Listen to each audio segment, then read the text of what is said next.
আসসালামু আলাইকুম এভরিওয়ান, আপনারা সবাই কেমন আছেন? আশা করি সবাই ভালো আছেন। আমরা সবাই প্রত্যেকদিন দেখা যায় লাইভে অংশগ্রহণ করি, কিন্তু লাইভে আমরা যথেষ্ট পরিমাণে অডিয়েন্স ধরে রাখতে পারি না, বা ফ্রেন্ডস আসলে জয়েন হলে তারা আসলে ঠিকমতো আসলে আমাদের লাইভে যুক্তও থাকতে পারে না। তো আপনারা বেশ কিছু সেটিং আছে, এই সকল সেটিং যদি আপনারা খুব সুন্দরভাবে সেট আপ করে লাইভে অংশগ্রহণ করতে পারেন, তাহলে দেখবেন আপনার লাইভে অডিয়েন্স অনেক বেশি পরিমাণে আপনি অডিয়েন্স পাবেন, এবং যারা লাইভে ঢুকলে আর আপনার লাইভ থেকে বের হবে না। তো আপনাদেরকে আজকে সেই সকল সেটিংস নিয়ে আলোচনা করব, যে সকল সেটিংসগুলো খুবই গুরুত্বপূর্ণ লাইভ করার জন্য। এই সকল সেটিংস যদি আপনি অন করে লাইভ করতে পারেন, তাহলে আপনার অডিয়েন্স আপনার পুরো লাইভ সময় আপনার সাথে যুক্ত থাকবে। তো আসুন কিভাবে কাজটা করবেন আপনাদেরকে প্রসেসটা দেখিয়ে দিচ্ছি। আমি আপনাকে ফেসবুক অ্যাপসের মধ্যে প্রবেশ করতে হবে। ফেসবুক অ্যাপসের মধ্যে প্রবেশ করে আমরা যেভাবে লাইভে অংশগ্রহণ করি, আপনারা এখানে প্লাস চিহ্ন দেখতে পাচ্ছেন, আমরা কিন্তু প্লাস চিহ্ন থেকেও লাইভে অংশগ্রহণ করতে পারি। এইখানে ক্লিক করেও কিন্তু আপনারা লাইভে অংশগ্রহণ করতে পারেন। পাশাপাশি এইখানে ক্লিক করেও কিন্তু নিচের দিকে আপনারা দেখতে পারবেন এইখানে লাইভ অপশনটা আছে। আপনারা চাইলে এখান থেকেও কিন্তু লাইভে যুক্ত হতে পারেন। তবে সবচাইতে ভালো বা সবচাইতে সহজ যে পদ্ধতিটা, সেটা হচ্ছে এইখান থেকে আপনারা লাইভে যুক্ত হবেন। এইখান থেকে লাইভে যুক্ত হবেন, এখানে প্লাস চিহ্নতে ক্লিক করলে আপনারা এখানে দেখতে পারবেন লাইভ অপশনটা চলে আসছে।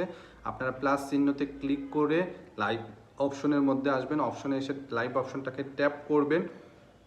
ট্যাপ করার পরে আপনার এইরকম একটা ইন্টারফেস আসবে। এই ইন্টারফেসে আপনার কাজ কি, সেই জিনিসটা আপনাদেরকে দেখাবো। এইরকম ইন্টারফেস যখন আসবে, আপনাকে যে সকল সেটিংসগুলো আপনাকে সেট আপ করে নিতে হবে, তার মধ্যে সবচাইতে অন্যতম যেটা হচ্ছে এইখানে আপনারা পাবলিক, এখানে অবশ্যই লাইভটা শুরু করার আগে এখানে পাবলিক আছে কিনা আপনাকে সেই বিষয়টা লক্ষ্য রাখতে হবে। এইখানে যদি আপনি পাবলিক না করে ফ্রেন্ডস লেখেন, তাহলে কিন্তু আপনার শুধু ফ্রেন্ডসরা দেখতে। 2 নাম্বার যে শর্তটা আছে, যে আপনি কোন বিষয়ে লাইভটা করতে চাচ্ছেন, অবশ্যই এখানে আপনাকে ডিসক্রিপশনে লিখতে হবে আপনি কোন বিষয়ে আসলে লাইভটা করতে চাচ্ছেন। আপনাকে এইটা খেয়াল রাখতে হবে। 3 নাম্বার যে অপশনটা আছে, আপনাকে এখানে শেয়ার টু অন, এখানে শেয়ার টু অনটা অন আছে কিনা সেটা আপনাকে অবশ্যই খেয়াল রাখতে হবে। এখানে ক্লিক করলে দেখতে পারবেন আপনি যখন লাইভটা করছেন, আপনার এই লাইভটা কিন্তু শেয়ারের মধ্যে প্রবেশ করছে। আপনার এইটা অন অফ আছে কিনা, অনেকের কিন্তু এই অপশনটা অফ থাকে, আপনারা অবশ্যই অন করে দিবেন। এই 3টা সেটিংয়ের পাশাপাশি আরও কিছু গুরুত্বপূর্ণ যে সকল সেটিংস আছে, সেই সকল সেটিংসের মধ্যে মিউট করা আছে কিনা সেইটা অবশ্যই আপনাকে খেয়াল রাখতে হবে। আপনার যদি ভয়েসটা যদি অন্য কেউ শুনতে না পারে, তাহলে কিন্তু আপনার লাইভটা কিন্তু ভালো হবে না। পাশাপাশি আপনারা চাইলে কিন্তু এখানে কিছু ইফেক্ট ব্যবহার করতে পারেন, ইফেক্ট ব্যবহার করেও কিন্তু এই কাজটা করতে পারেন।